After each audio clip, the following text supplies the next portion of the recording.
Pas d'accord, pas d'école. La section éducation UTC-UGTG a bloqué l'accès à l'école Lucette Michaud-Chevry à Basse-Terre. Il dénonce de mauvaises conditions de travail. Pire, l'état des bâtiments mettrait en danger les écoliers. Faux, rétorque Marie-Luce Panchard. Déjà 3 ans pour le triste anniversaire de l'assassinat de Clarissa Jean-Philippe. 2 cérémonies ont été organisées en région parisienne pour rendre hommage à la jeune policière. Toujours avec la même émotion, le discours du ministre de l'Intérieur et la réaction de la mère de Clarissa Jean-Philippe dans ce journal. Le baccalauréat pourrait offrir un tout nouveau visage d'ici 2021. Fini les séries S, ES et les rattrapages et les sessions de rattrapage. La concertation est en cours pour dessiner ce baccalauréat réformé. ATV vous détaillera les principales pistes envisagées par l'Éducation nationale. Et balade dans le jardin créole de Oui-en-Artois Memorial Act. Un collectif d'artistes a imaginé un parcours original à travers des œuvres qui entrent en résonance avec le musée. Un projet évolutif que nous présentera Yvan Lemar à la fin de ce journal. Bonsoir et bienvenue sur ATV Guadeloupe. Bonne et heureuse année à tous.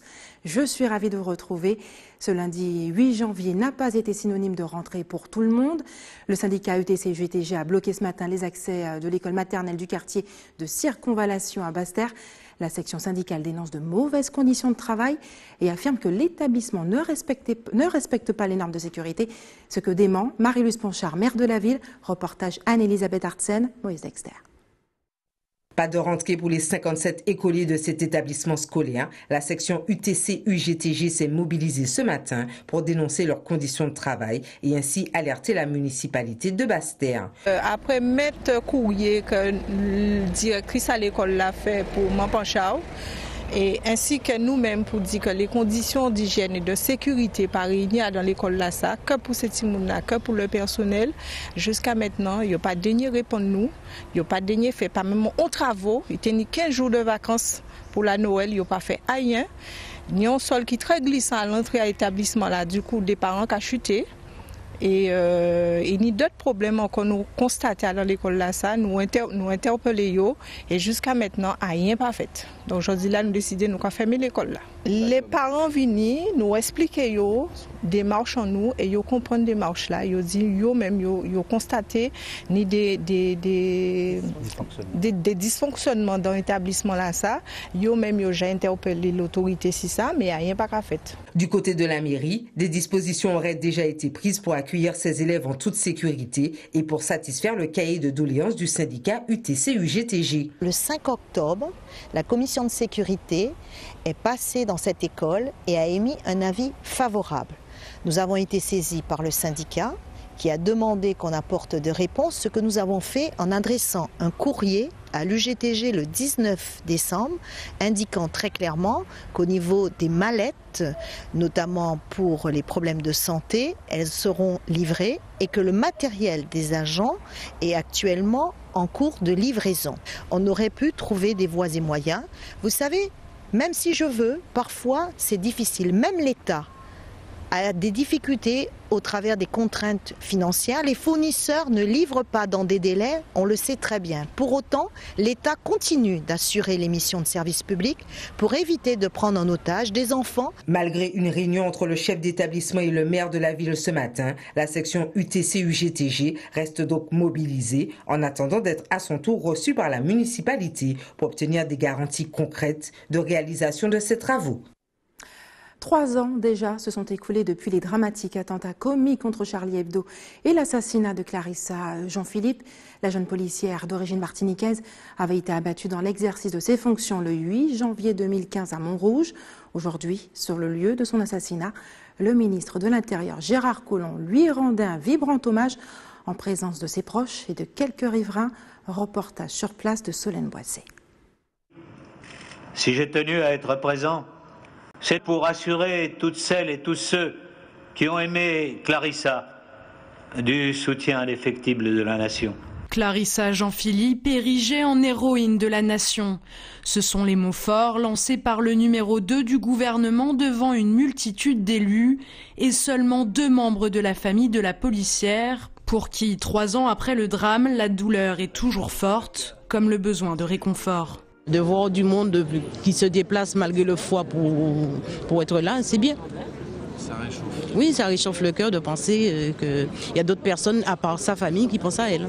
Parmi la trentaine d'anonymes venus rendre hommage à la Samaritaine, cet originaire du Lamentin habitant la rue. La stèle en mémoire de Clarissa, il en a fait un lieu de pèlerinage. On y passe tous les jours dans l'avenue, c'est-à-dire on y pense tout le temps. Et quand mes compatriotes viennent, qui sont en province, ou de la Martinique ou ailleurs, je le remonte. Il faut qu'automatiquement je les amène sur ce lieu-là. Charles a habité le quartier pendant un peu plus de 15 ans. Chaque année, il vient saluer la mémoire de celle qui a grandi à 2 pas de chez lui. Je reviens des Antilles il y a une semaine et demie. Donc j'ai vu sa maman, on habite à vol d'oiseau, on va dire à 500 mètres. Et nous sommes tous solidaires. Car l'hommage de Clarissa dépasse les habitants de Montrouge. C'est bien la communauté antillaise de Paris qui a été touchée. On s'est donné rendez-vous aujourd'hui pour se rencontrer ici, pour vraiment rendre l'hommage à Clarissa qu'elle méritait. On ne l'oubliera jamais. Un nouvel hommage sera rendu par la commune limitrophe de Malakoff ce mardi 9 janvier avec le dévoilement d'une fresque en l'honneur de Clarissa et en présence de sa maman. Et à Sainte-Marie en Martinique, où se trouvait encore ce matin la mère de Clarissa, Jean-Philippe, qui doit rejoindre l'Hexagone d'ici demain. Les habitants ont honoré sa mémoire, notamment sur la place rebaptisée à son nom, Anaïs Gall. Une visite un peu plus difficile que les autres ce matin au cimetière champêtre de Sainte-Marie. Aujourd'hui, la famille de Clarissa se rend sur la tombe de la jeune femme en mémoire du drame survenu il y a 3 ans à Paris. C'est tous les jours qui durent pour moi. Aujourd'hui, c'est un jour particulier. Tous les 8 me fait peur. C'est tout petit, mais c'est pas la forme. Je tiens quand même. Chaque date, on se réveille avec un pincement de cœur de plus. Moins médiatisée que l'affaire Charlie Hebdo, la mort de Clarissa Jean-Philippe est toujours bien présente dans la mémoire des Samaritains. Ici, personne n'est prêt d'oublier la jeune Martiniquaise. C'était normal de rendre hommage à cette grande dame, je rappelle, une grande dame qui nous a quittés dans l'exercice de ses fonctions. Et toute la population samaritaine est derrière elle, derrière sa famille. C'est surtout le soutien de la famille qui est important, puisque Clarissa n'étant plus là. C'est le soutien de la famille qui est très important pour nous, Samaritains et Samaritaines. C'est l'occasion de s'en souvenir et puis de faire en sorte que les gens essayent de voir l'importance qu'a un policier, une policière, mais aussi le fait qu'on tue pour un oui ou pour un non, ou pour les choses qui n'en valent pas la peine. Pour ses anciens confrères, le décès de la jeune policière rappelle surtout à une dure réalité. Même la police municipale, nous sommes même à 8000 km de la métropole, nous sommes quand même sujets à être au cœur des problèmes d'attentats. Comme chaque année, les élus se sont réunis sur la place rebaptisée au nom de la victime. Une manière pour la commune de manifester son soutien à la famille. Clarissa est toujours bien présente dans le cœur des Martiniquais, dans la mémoire des Samaritains. Et je crois qu'il est important qu'on se souvienne parce que ça pouvait être n'importe qui d'entre nous. D'ailleurs, cette statue qui aujourd'hui est devenue un lieu de pèlerinage sur la place qui porte son nom, la place Clarissa Jean-Philippe, verra quand même une évolution puisque très prochainement, la ville va éclairer par le dessous cette statue de manière à ce que le soir, qu'elle soit visible et des uns et des autres et pour que justement ce lieu de pèlerinage soit encore beaucoup plus fréquenté, pas seulement en journée mais durant la nuit. Ce soir, la maman de Clarissa décollera pour Paris où elle ira se recueillir dans le quartier de Montrouge où la jeune femme a laissé sa vie en défendant son pays. Et dans le reste de l'actualité, les autorités guyanaises aux abois face au phénomène des mules. Depuis 2015, le nombre de personnes qui transportent de la cocaïne depuis vers l'Hexagone a explosé. Les autorités estiment qu'une dizaine de mules montent à bord de chaque vol Cayenne-Paris pour gagner quelques 3 000 € par voyage. Pour lutter contre le phénomène, les autorités tentent de faire de la prévention.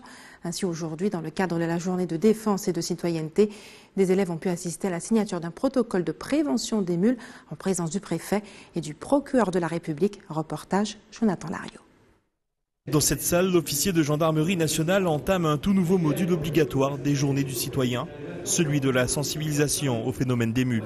Une mesure dorénavant propre au département. C'est une spécificité de la Guyane et ça va permettre à tous les jeunes, nos 4000 jeunes que nous touchons chaque année, de recevoir ce module de prévention du phénomène des mules. Là, en fait, avec l'intervention des gendarmes, nous leur présentons un discours fait de vérité, alors que bien souvent on leur présente un discours fait de mensonges. Là, ce phénomène, elle est présenté par des gens qui connaissent les conséquences et nous leur présentons, ce sont des jeunes adultes, nous leur présentons les conséquences. Dans son discours sont abordés différents thèmes, parmi eux celui des risques les plus parlants. Du risque d'emprisonnement à celui de la mort dû à l'ingestion, les jeunes font face à une réalité pas souvent mise en avant. Franchement, d'y réfléchir avant de faire quelque chose, parce que c'est très important de penser à sa vie et de penser qu'on peut mourir par la suite, de savoir que ça a éclaté dans son corps et tout. Il faut vraiment y réfléchir en fait. Je trouve que la mobilisation elle devait se faire dans toutes les écoles de Guyane justement. Parce que vu que ça touche plus les jeunes, je trouve que ça serait bien que dans les écoles, dans les lycées, voire même dans les centres de formation, comme il y a beaucoup de jeunes, je trouve que ça soit bien compris et tout, parce qu'il y a beaucoup de risques. Tous les risques qu'on peut prendre pour ça, avoir mourir, c'est vraiment grave. Pour l'année 2017, plus de 4000 jeunes ont transité en tant que mules. Cette action vient renforcer l'action des forces de l'ordre et peut peut-être prévenir de futurs actes regrettables. Ces jeunes-là, il faut les empêcher de faire cette énorme bêtise qui consiste à céder à une tentation qui peut leur paraître comme ça un peu facile. Et donc il nous faut appeler tout leur sens de responsabilité, d'intelligence et leur dire surtout les choses vraies. Les conséquences qu'ils n'ont pas vues quand on leur a présenté. Donc le but, évidemment, on ne fera jamais zéro faute, mais on va essayer de les convaincre tous, les uns après les autres, parce que tous vont passer dans ces journées défense et citoyenneté. Prévenir des nouveaux adultes, une stratégie nouvelle, mais le défi est énorme pour un département déjà identifié comme plaque tournante du trafic de stupéfiants. Et revenons maintenant sur ce phénomène impressionnant qui s'est produit à la Martinique samedi dernier. Des coulées boueuses de débris de roches volcaniques provenant de l'effondrement d'un flanc de la montagne Pelée ont dévalé dans la rivière du Prêcheur, surprenant de nombreux riverains et suscitant de l'inquiétude. Beaucoup craignent un réveil du volcan, mais les scientifiques se veulent rassurants. Les explications d'Alizé Lutran et de Michel François. La taille de la faille est impressionnante. Le pan de la montagne qui s'est arraché a tout emporté sur son passage. Quelques centaines de mètres plus bas, la boue torrentielle de débris de roches volcaniques a déferlé dans la rivière. Aujourd'hui, le cours d'eau a retrouvé son calme, mais les riverains sont encore stupéfaits de la force du phénomène. Quand la rivière est descendue, j'entends le bruit. Ah oui, j'entends le bruit. Disons pas entendre le bruit, la rivière a descendu. Ça a fait tout le monde peur, le monde obligé à venir garder la rivière. Alors, il va sortir en maison, il va sortir en regarder la rivière. Ça a levé en cabane. Mais nous avons obligé de lever quand on bruit. Alors, on bruit. Yes, la rivière a fini. Il y a un monsieur qui travaille à la campagne auprès du volcan. Il a entendu le bruit parce que c'est de la terre qui sont descendus dans la rivière. Et c'est pourquoi ça fait tant de boue. Pourtant, ce genre de phénomène n'est pas rare et se produit en moyenne une fois tous les 10 ans. L'érosion de la montagne Pelée n'est pas le signe d'une entrée en éruption. Depuis le début de la semaine dernière, il y a des éboulements qui se produisent dans une falaise qui est en amont du bourg du Prêcheur, donc qui s'appelle la falaise sans père. Et en fait, ces éboulements viennent s'accumuler au pied de la pente.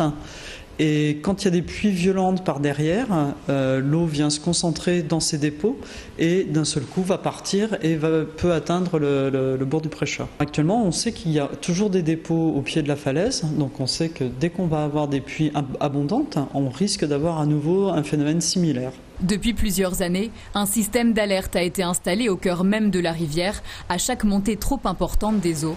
Les récents éboulements ont occasionné peu de dégâts matériels cette fois, mais le dispositif en place doit aujourd'hui être renforcé. Le sous-préfet l'a constaté lui-même. Tout système est perfectible, donc il y a des capteurs qui vont être revus, puisque ce sont des capteurs mécaniques, donc fiables, et qui vont être remis en service dans les prochains jours de manière à assurer une sécurité maximale aux habitants. Ce sont des glissements qui existent depuis 150 ans. Au jour d'aujourd'hui, la difficulté, c'est que ces glissements s'ajoutent aussi à l'eau. Donc c'est là que tous les services interviennent pour avoir un maximum de sécurité et assurer une protection aux populations du Prêcheur. Pour l'heure, de fortes précipitations pourraient s'abattre encore sur le nord et des pans de la montagne Pelée s'écrouler de nouveau. Il est donc conseillé de ne pas se déplacer dans la rivière, qui pourrait cette fois déborder. Restez sur ATV Guadeloupe dans quelques minutes. À quoi faut-il s'attendre pour le baccalauréat réformé voulu par le gouvernement ? Et puis nous nous baladerons dans le jardin créole du collectif We en Art, imaginé et conçu au Memorial Act. Le baccalauréat, tel que vous le connaissez aujourd'hui, n'existera plus d'ici 2021. Depuis septembre dernier, une mission gouvernementale planche sur une réforme. Il serait question de supprimer les épreuves de rattrapage ainsi que les filières. Le détail avec Anne-Elisabeth Artsen et Moïse Exter.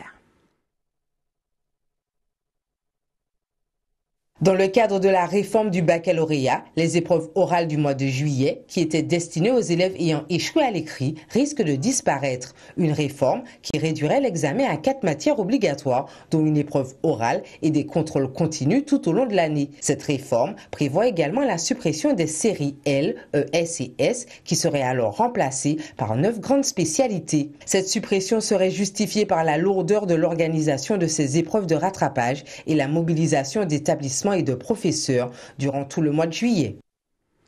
Elle veut faire évoluer les mentalités sur la représentation que l'on se fait de la féminité ou même de la masculinité. Notre invité est à l'origine de la création d'un nouveau concept ludique et philosophique nommé Dwight et Grandiri, qui débute demain avec un cycle de conférences à Pointe-à-Pitre. Prisca Million-Renette, bonsoir. Bonsoir. Merci d'avoir accepté notre invitation ce soir. Vous êtes la fondatrice et directrice de Kaimit. Kaimit, connue aussi en tant qu'artiste et créatrice de bijoux en Guadeloupe. En quelques mots, sur quelles idées reposent ces concepts de Dwight et Grandiri? En quelques mots, cette réflexion a débuté pour le Festival Cris de Femmes 2017, où ma sœur Stéphanie a demandé à des artistes de réfléchir à la femme et la nature. J'ai réfléchi à ma nature de femme et à ma nature de Guadeloupéenne, et tout doucement, ça a glissé au détour de rencontres, au détour de discussions, d'événements, sur le cycle de la nature, puisque, en mon sens, la femme particulièrement est connectée au cycle de la nature et celui de la lune. Dwight, Djéouti, Thoth sont les différents noms donnés aux dieux lunaires en Égypte ou en Grèce. Le premier cycle de conférences débutera demain à Pointe-à-Pitre au Concept Store, que vous avez ouvert d'ailleurs là-bas. De quoi sera-t-il question demain?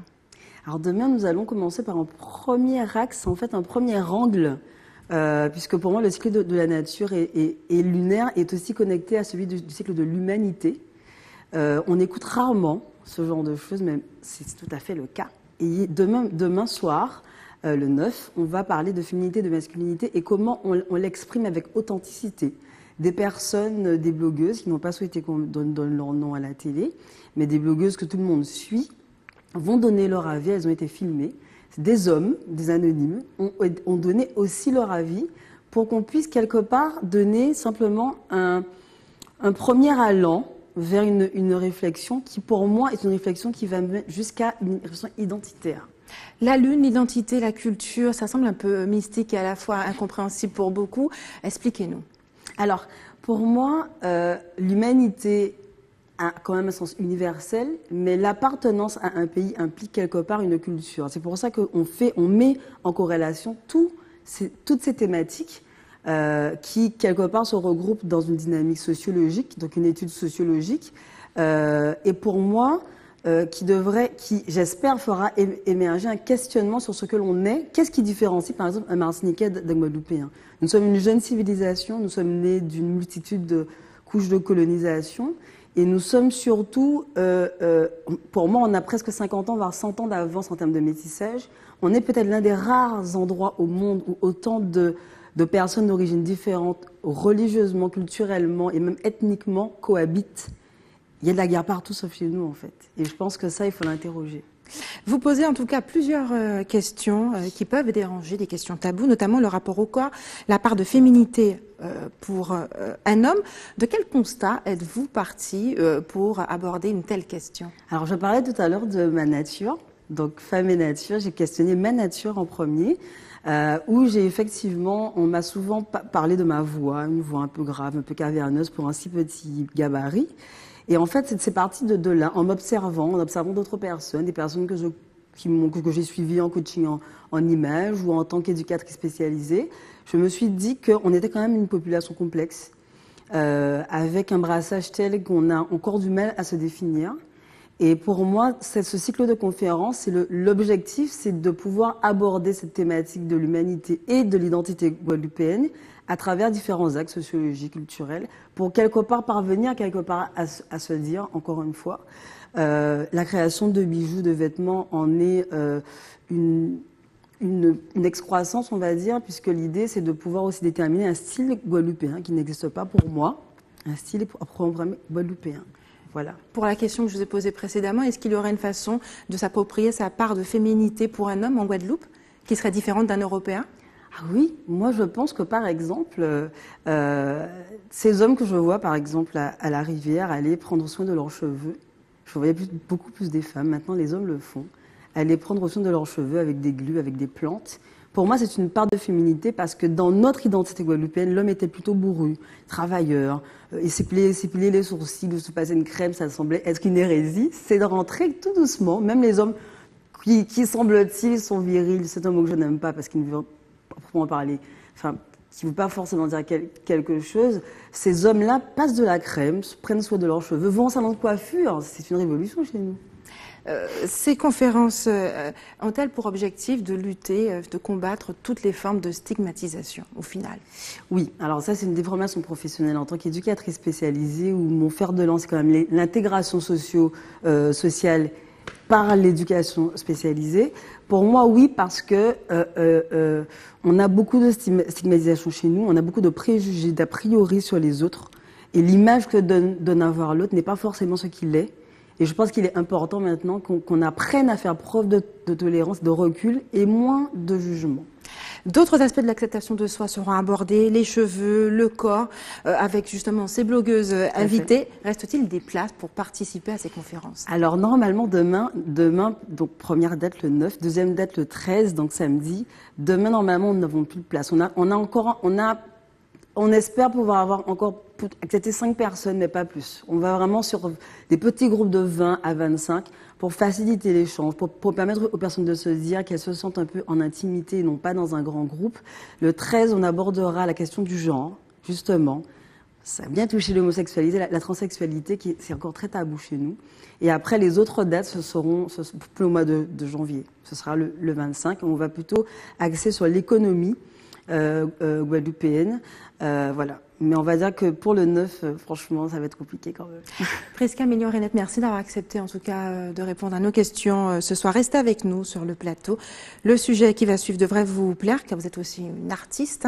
Depuis quelques années, le Memorial Act fait appel au génie des artistes locaux pour inspirer l'avenir. 6 ans de sensibilisation à l'art qui donne lieu aujourd'hui, en tout cas cette année, à la Creole Garden de Oui en Art, une collaboration immense avec plusieurs artistes qui ont imaginé un parcours original à travers des œuvres. Je n'en dis pas plus. La suite avec Yvan Lemarin. On regarde ensemble. Merci beaucoup.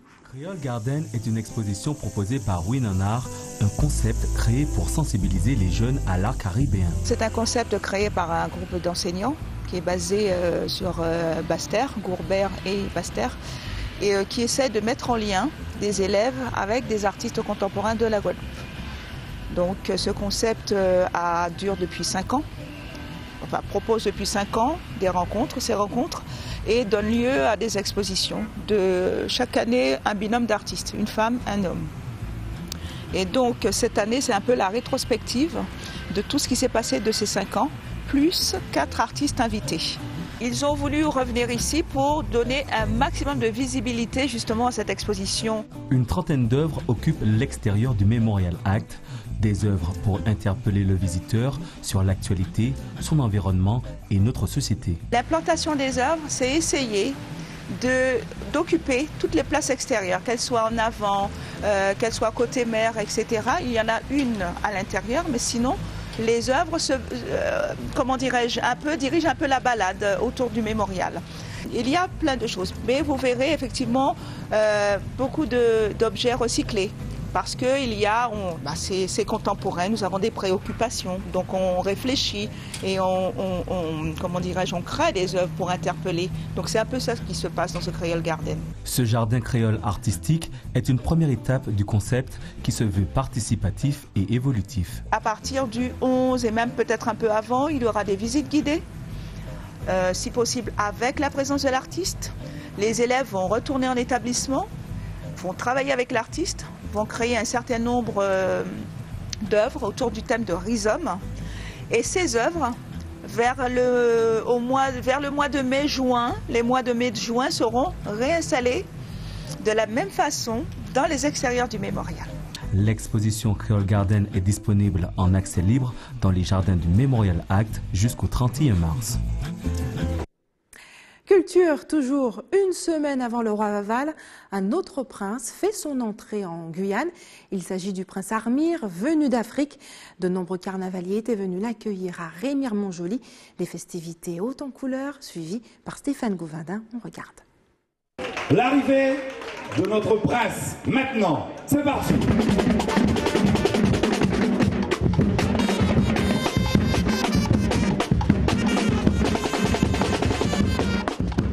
Je suis parti sur l'idée d'une sorte d'énorme chauve-souris, un peu qui perd sa peau, qui est un peu poilu, un peu pour donner un petit côté effrayant. C'est ma première création, du coup je n'avais pas beaucoup d'expérience avant et je voulais que ça soit quelque chose qui n'était pas encore fait. Très bien, génial. Étant donné que nous sommes en vacances et que nous partons bientôt et que Vaval arrive la semaine prochaine, c'était vraiment génial de pouvoir le voir aujourd'hui et que le petit puisse en profiter. Je dis, c'est parti pour le carnaval 2018. Et vive les carnavaliers, vive les Touloulous et vive la Guyane dans sa tradition totale.